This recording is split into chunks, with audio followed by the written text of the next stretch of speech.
Sunan Kalijaga. Beliau merupakan salah satu tokoh dari 9 wali atau wali songo. Karena kemampuannya dalam memasukkan pengaruh dan unsur Islam ke dalam tradisi Jawa, itulah mengapa namanya begitu familiar oleh masyarakat Muslim di Indonesia, khususnya di Pulau Jawa. Diperkirakan Sunan Kalijaga lahir tahun 1450 Masehi dengan nama aslinya Raden Said. Beliau merupakan seorang putra dari Adipati Tuban bernama Raden Sahur atau Temenggung Wilatikta.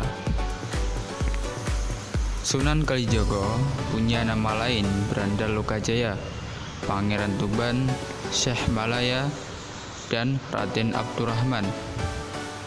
Ada berbagai macam versi cerita menceritakan bagaimana usul-usul dari Sunan Kalijaga dengan Dewi Saroh binti Maulana Ishak dan mempunyai 3 putra, yaitu Raden Umar Said atau Sunan Muria, Dewi Ragayu, dan Dewi Sofia. Sunan Kalijaga diperkirakan hidup mencapai lebih dari 100 tahun. Beliau juga ikut merancang bangunan Masjid Agung Cirebon dan Masjid Agung Demak. Tiang tatal atau ukiran kayu dari salah satu tiang utama masjid adalah karya Sunan Kalijaga. Menurut cerita yang sering kita dengar, sebelum menjadi bagian dari Wali Songo, Raden Said adalah seorang perampok yang selalu mengambil hasil bumi di gudang orang-orang kaya waktu itu. Kemudian hasil rampokannya beliau bagikan kepada masyarakat miskin. Itulah mengapa beliau dijuluki Brandal Lokajaya. Suatu hari ketika Raden Said berada di hutan, ia melihat seorang kakek tua yang bertongkat. Orang itu adalah Sunan Bonang. Karena tongkat itu dilihat seperti tongkat emas, ia merampas tongkat tersebut. Katanya, hasil rampokan tersebut akan ia bagikan kepada orang-orang miskin. Tetapi Sunan Bonang tidak membenarkan cara tersebut dan menasihati Raden Said bahwa Allah Subhanahu wa Ta'ala tidak akan menerima amal yang buruk. Kemudian Sunan Bonang menunjuk pohon aren yang berbuah emas dan mengatakan, jika Raden Said ingin mendapatkan harta tanpa bersusah payah, maka ambillah buah aren emas tersebut. Singkat cerita, setelah kejadian itu, Raden Said kemudian ingin menjadi muridnya Sunan Bonang. Beliau pun menyusul Sunan Bonang ke sungai dan berkata, ia ingin berguru kepada Sunan Bonang.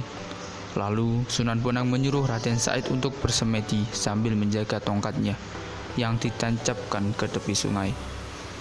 Raden Said tidak diizinkan beranjak dari tempat itu sebelum Sunan Bonang datang. Raden Said lalu melaksanakan perintah tersebut hingga begitu lamanya beliau bersemedi tanpa disadari akar dan rerumputan telah menutupi dirinya. Sunan Bonang datang dan membangunkan Raden Said setelah 3 tahun bersemedi. Karena ia telah menjaga tongkat yang ditancapkan di pinggir sungai dan melaksanakan perintahnya dengan baik, maka Raden Said diganti namanya dengan Kalijaga. Ia kemudian diberi pakaian baru dan diberi pelajaran ilmu agama oleh Sunan Bonang. Kemudian Kalijaga melanjutkan dakwah Sunan Bonang dan akhirnya dikenal sebagai Sunan Kalijaga. Dalam dakwah, beliau punya pola yang sama dengan guru sekaligus sahabat dekatnya, Sunan Bonang. Paham keagamaannya cenderung sufistik berbasis salaf, bukan sufi panteistik yang menekankan pada unsur pemujaan semata. Beliau juga memilih kesenian dan kebudayaan sebagai media untuk berdakwah menyebarkan Islam. Beliau begitu toleran pada budaya lokal. Sunan Kalijaga berpendapat bahwa jika masyarakat diserang pendiriannya, maka mereka akan menjauh. Itu sebabnya mereka mesti didekati secara bertahap, mengikuti sambil mempengaruhi. Beliau berkeyakinan jika Islam sudah merasuk di hati, maka dengan sendirinya kebiasaan lama akan hilang. Itulah mengapa tidak heran jika ajaran Sunan Kalijaga terkesan sinkretis dalam mendakwahkan Islam. Beliau menggunakan seni ukir, wayang, gamelan, serta seni suara suluk sebagai sarana dakwahnya. Beberapa contoh suluk yang sangat populer adalah Lir Ilir, Gundul-Gundul Pacul. Tidak hanya itu, Sunan Kalijaga jugalah yang menggagas baju takwa, perayaan sekaten atau syahadatain, grebek maulud, serta lakon carangan layang Kalimasada dan Petruk Dadi Ratu.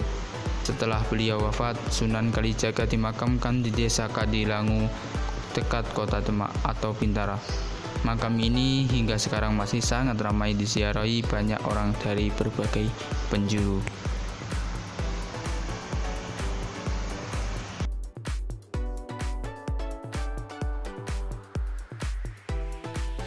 Bersama Pondok Pesantren Huda dalam rangka ziarah wali di Sunan Kalijogo. Semoga manfaat barokah di dunia.